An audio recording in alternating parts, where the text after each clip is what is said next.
തിരുവനന്തപുരം അന്താരാഷ്ട്ര വിമാനത്താവളത്തെ സൗദി എയർലൈൻസിന്റെ പോയിന്റ് ഓഫ് കോൾ ആയി അടിയന്തരമായി അനുവദിച്ച് റിയാദ് തിരുവനന്തപുരം നേരിട്ടുള്ള സർവീസ് പുനഃസ്ഥാപിക്കണമെന്ന് തിരുവനന്തപുരം സൗദി പാസഞ്ചേഴ്സ് ഫോറം റിയാദിൽ ആവശ്യപ്പെട്ടു.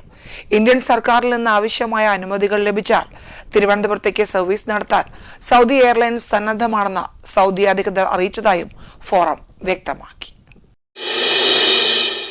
തെക്കൻ കേരളത്തിലെയും തമിഴ്നാട്ടിലെ തെക്കൻ ജില്ലകളിലെയും ആയിരക്കണക്കിന് സൗദി പ്രവാസികൾ യാത്രയ്ക്കായി തിരുവനന്തപുരം വിമാനത്താവളത്തെ ആശ്രയിക്കുന്നുണ്ട്.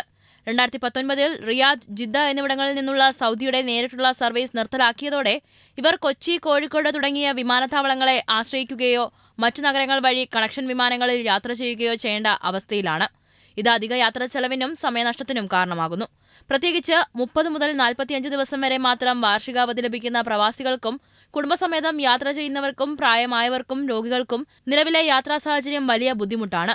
ഈ ആവശ്യം ഉന്നയിച്ച് കേന്ദ്ര വ്യോമയാന മന്ത്രാലയം, Saudi general authority of civil aviation, വിവിധ എംപിമാർ, കേരള, തമിഴ്നാട് സർക്കാരുകൾ, റിയാദിലെ ഇന്ത്യൻ എംബസി എന്നിവരുമായി ഫോറം വിവിധ ഘട്ടങ്ങളിൽ ഇടപെടലുകൾ നടത്തിയിട്ടുണ്ട്.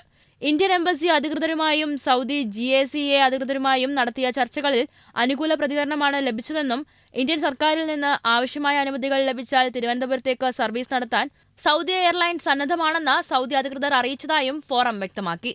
ഫോറം രക്ഷാധികാരി Shihab Kottukad, chairman doctor Abdul Aziz, general secretary Alex Kottarakkara, treasurer Basheer Kottayam, media coordinator Shamnath Karunagappally, executive അംഗം ഷാജു പത്തനാപുരം എന്നിവർ വാർത്താസമ്മേളനത്തിൽ പങ്കെടുത്തു. Jeevan news, Riyadh.